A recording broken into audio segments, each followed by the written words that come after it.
Hi there, today we're going to go through my AC kit. Now everyone's requirements and training and just life experience is always quite different. The tools that you need or little accessories that you find are quite helpful are always going to differ depending on where you live or just even person to person. I haven't tidied this up, this is pretty much how it always is after a recent job, so yeah, let's just go through it and see what we find. Now before we even open the case, I've got this elastic mesh that I put on. That's just got Velcro, which I glued onto the exterior of my case lid. And that's just good because then I can hold this articulating top chop. It's really good because that extends out like that if we ever need. And then I can clamp that onto the top handle or anything that I can find. So when our top chop or side chops are not doing enough, this is really good that I can just cut something like a little flare. Or sometimes I even use it when my DP has the sun poking right in their eye. I've got this metadata slate. This is just something created in Photoshop, not legit like a proper slate. But I use this for when I'm doing gear checks. Not only I can say, hey, I was able to record something and this is how it looked at prep and put that on the card. But then also, if I was to get sick overnight, another First AC has to take over, or the editor changes, when it's going through post-production. It's really nice that they've always got a reference of all the firmware, all the information that they might need. Then we've got the classic color checker. Definitely helps having it with me just in case. Sometimes VFX are able to join us on set, or just sometimes we're a bit unsure what we need to do for exposure. So it's just really nice to just have that as a backup just in case. And then finally for the exterior, I've just got a spare Burns & Sawyer slate. Sometimes we don't have budget for a second AC, or even we just just need to get a little ID board of something. All right, let's open this up. Before I pull things out, I just want to talk a bit about the layout. It's kind of ended up that the bottom is all my AC tools, and then the top has kind of become all my personal stuff. I used to have a different lid insert that kind of suited having a slate or a laptop in there, and that worked really well for me. But then in the last 2 years, my skill level has risen, and just the experience I've been getting, I've needed to take a few more toys and accessories with me. But this multi-pocket insert has been really damn good.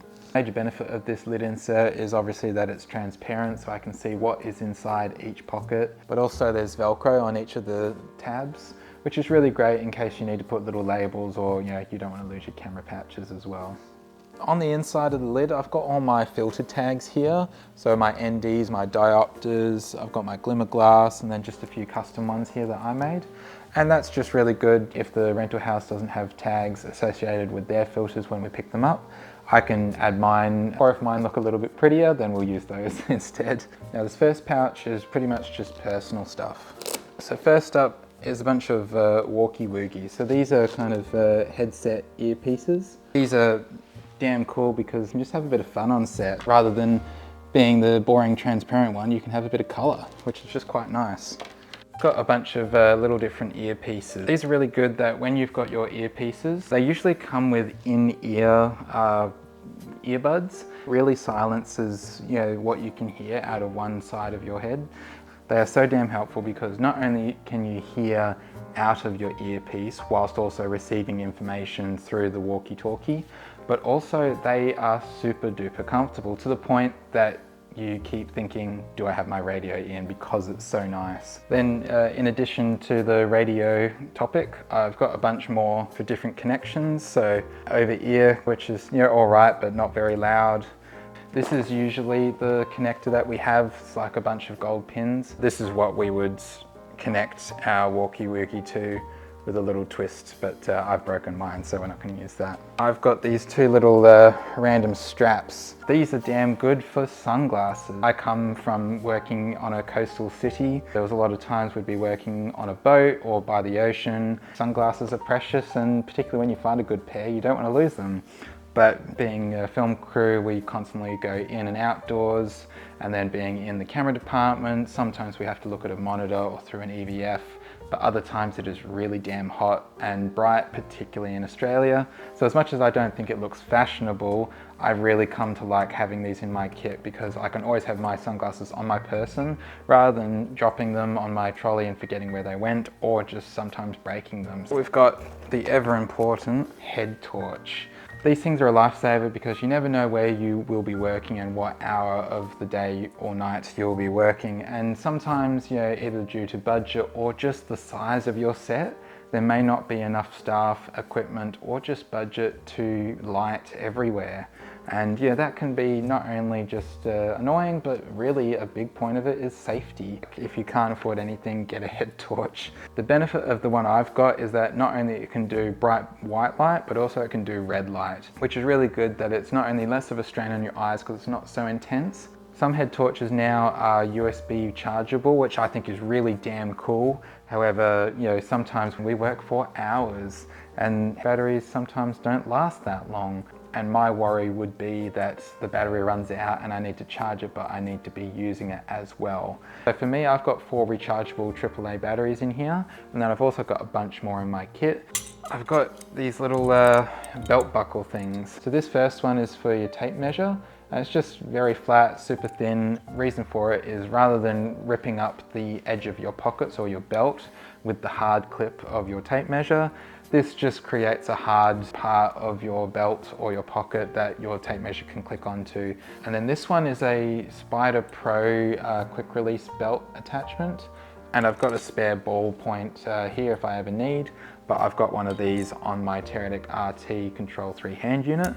I've got the larger version of this buckle on my AC belt, which I'll show you in another video, but this is the mini one so that if for some reason I can't bring my whole belt, I can just take the bare essential, which is just the locking mechanism. Other ACs use the lanyard so that it's always around their chest, which is really damn good and secure. But for myself, I tried that, and for me personally, it didn't work because I would always be, kneeling down to do something or pick up some gear, and it would swing out and crash against something and damage the focus unit. So that didn't work for me.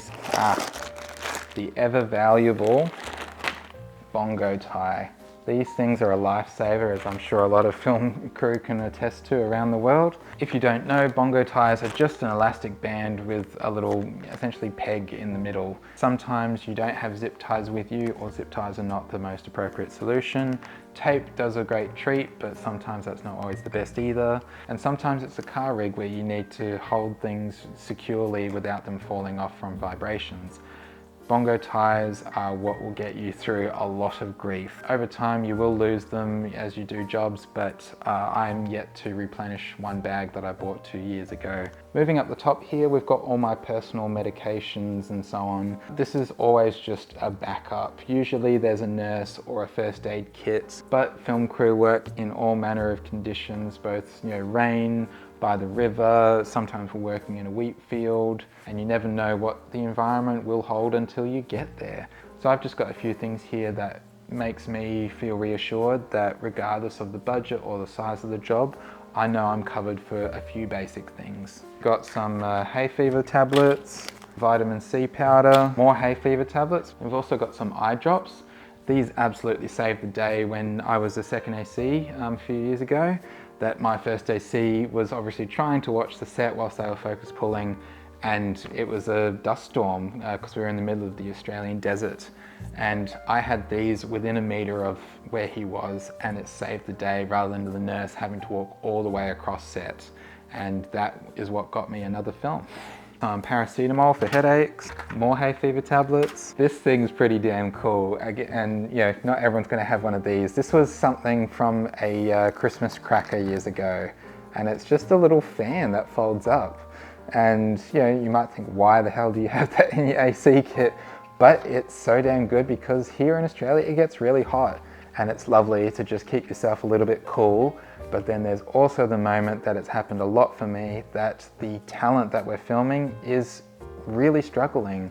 And at the time we were out in the Australian sun, we couldn't offer them air conditioning to keep them cool. But having something like this is just a nice little bit of kindness, that it shows that we're all a team regardless of which department we work in. And it's really helpful because they have to be on camera, they need to have a clear head. So anything to help them get back towards feeling better, I think is worth having in your kit. Lip balm, some chapstick, we've got some more lip balm, we've got some eucalyptus throat lozenges. I found these to be the best solution when you have a sore throat. More antihistamines, more paracetamol, some day and night cold and flu tablets, more hay fever tablets.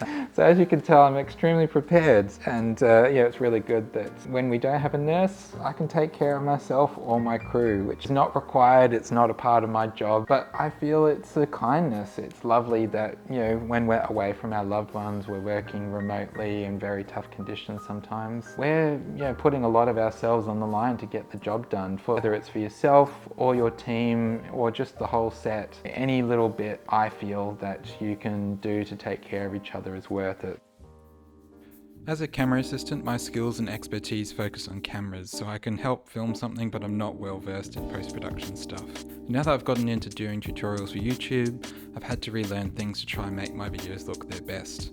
So it really worked out that Dehancer reached out and asked me to review their film emulation plugin. In the past, I have played with the free trial version, and recently I've had a 3-month light license because I don't know what I'm doing with lighting and color grading since I'm not a DOP or color grader. And after playing around with shots I've taken at home, Dehancer has really helped make my average footage look awesome. It's cool to dial in all the film emulation variables that can help make a shot look really pretty, and I know many other people would appreciate this far more than me at my current skill level. For me, it's also really helpful that rather than sourcing and applying a basic LUT, I can select the exact camera model and have DaVinci interpret my footage correctly, and then output something that looks like I used 35mm and like I somehow know color grading. It's easy to use for someone like me on YouTube who just wants my stuff to look nicer than straight out of the camera, but I know from seeing the final cut of shoots that I've AC'd on and from DOPs that I work with that use it, that Dehancer has the quality and depth to output professional grade looks for everything from my little YouTube stuff all the way up to high-end commercials and feature films. So if you're at all curious, just go to Dehancer's website and use the promo code CameramanDan and you'll get 10% discount for all Dehancer products except the iOS app subscription. Alrighty, well let's continue. So I've got these two little insert slates which have really come in handy when we've got an extreme close-up of scribbling with a pencil and sound want to get the recording of that. It's a little tiny insert slate with a clapper has really helped them and made everyone smile for how cute it is. And then also I've got this tiny little ID slate. Most of the time post-production doesn't get to be on set or sometimes even be involved because they're brought on after we finish shooting. So stuff like this might seem a little bit weird, but we're all on the same team, and when we're on set, our job is to think of post-production. We're responsible to them whether they're already on the job or not. So anything we can do to make their days easier when they come on board, I think is worth it. Anyway, next we've got all our different camera ID letters. These are just great for any time you've got long form or a multicam job. It's just a visual representation of which camera is which, plus they also just look really cool for Instagram. And then finally, I've just got this assorted bag of focus arrows.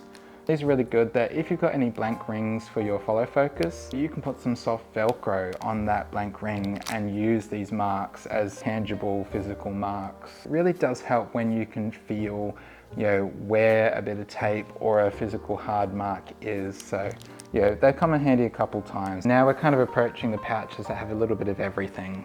A bunch of soft and hard Velcro, another headset if I want to connect to a different type of walkie-talkie, and then I've just got a bunch of different batteries, and as I mentioned, those are my AAA rechargeable batteries for my head torch, but I don't know where my others are, so got to find those. Now that I'm focus pulling all the time, I don't really mow through pens and pencils and markers as much as I used to when I was seconding, and I've got most of these markers and pens in my AC pouch on my hip. However, we don't always have a second in our budget, or just the second AC is far away because they're doing an amazing job. So in certain circumstances, I can cover myself. Peel off a grease pencil there, which is great for making marks. Got a couple bullet point Sharpies, a blue pen, which is always good. Always a pencil, just in case. Got a highlighter in case you get a physical call sheet and you want to do some stuff on that. Whiteboard markers if we have to write on a slate. And then we've also got these little caps on them with a little bit of a kind of Kleenex, rubbing off thing. That's a spare thing, but damn good. I do have two different whiteboard markers. I started with the Artline 579, which is damn good. However, I've since moved to the Pentel MaxiFlow, and this thing is so damn saturated black. I highly recommend them. You can also inject more ink whilst you're using them. They may stay on your slate a little bit longer and be a bit difficult to rub off. However, they look sick. Particularly if anyone wants to take any photos with the slate, these things are so damn cool. A little ultrafine whiteboard marker, which is great for my little insert slates. I've also got this Pilot 400 permanent marker, and similar to the Pentel whiteboard marker, this thing is crisp black and a sharp chisel tip as well, which is just beautiful when I'm creating labels for all my gear. On the next pouch is kind of power and data for me.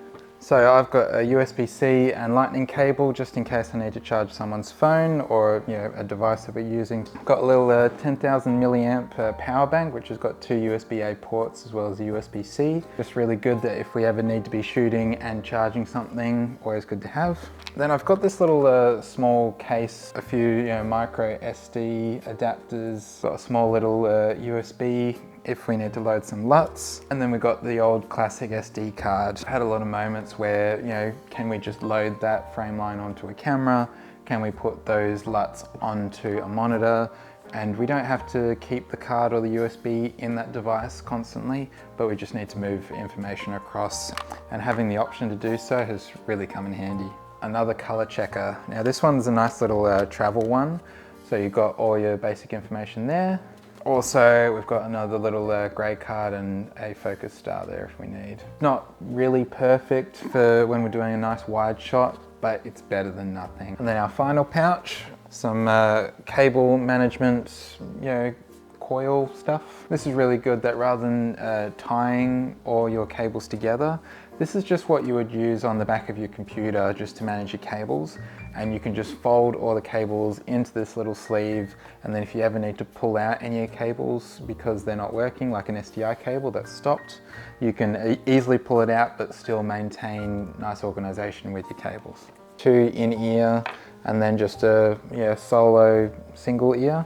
I can plug one of these earphones just into the earphone jack on my small HD Cine 7. Sound department's also able to provide me a little wireless receiver. It's so good when I'm trying to get dialogue cues from multiple characters. It really helps to have my own earphones, not only just for hygiene, but really just to be courteous to the sound department. Then I've just got this small little pouch, and then in here I've just got some essentially earbuds. These are adjustable in terms of how much noise they can kill just by a little slider on the side. I bought these for when I was going to concerts. They've actually ended up being so damn helpful when I'm working on sets. Sometimes we've got gunfire, explosions. There are times that there is a safety supervisor that can provide earmuffs and ear protection, but sometimes things are unexpected. These little in-ear ones are just so much more comfortable.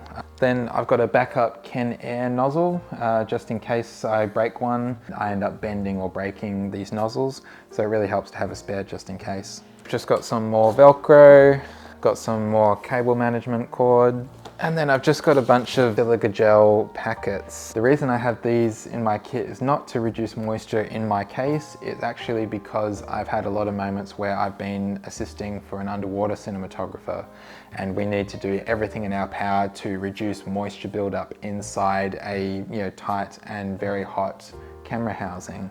Now, as I mentioned, everyone's kit will adapt over time, and mine definitely has skinnied down a lot. I used to have the most massive tool bag from the local trade store and had all manner of silly things that I thought could be really helpful. But with repetition, with experience, my skills increased. It showed that certain tools or certain accessories were needed, and if I didn't have those, I'd go out and buy them if I could afford them. What's led my AC kit to be what it is today is really just time and experience. Everyone wants to do a great job, whether you've been doing it for 30 years or you're straight out of film school, But unfortunately, yeah, there is a lot of lessons and just requirements that you don't know of until you're thrown in the deep end of a situation. I'm not even the best first AC in the world. There's how many of us around the planet? I'm still quite young compared to many other veterans out there, but this is just what has kind of worked for me with the jobs that I've had or the experiences that I've been thrown into, that there's been certain shoots or this 1 in a million time that, gosh, I wish we had that tool or that one little accessory would have saved the day. Plus, I personally come from a very small industry where everyone had to be quite multi-skilled and independent. And yeah, we didn't always have the budget to have all the toys or all the crew to support ourselves. So it really proved helpful when departments or crew members had gear that maybe went a little bit beyond like their borders of their department. So that's pretty much why my AC kit is the way it is now. I can adapt to a feature film that has a full grip and nursing staff that can take care of us camera people. But then also if it's a small TVC that we don't have grips, I've got enough to get by. Or if it's even just a travel job where there's only a handful of crew, I've got enough to take care of myself and the rest of the crew as well. With time and experience, everyone learns what works for them, what they really need, or what they wish they had. So everyone's AC kit is not going to be the same as the next person's. Everyone's experience, both in life and in the film industry, is always going to be different. So, take what I say with a grain of salt, but hopefully there's something in here that could be really helpful for you.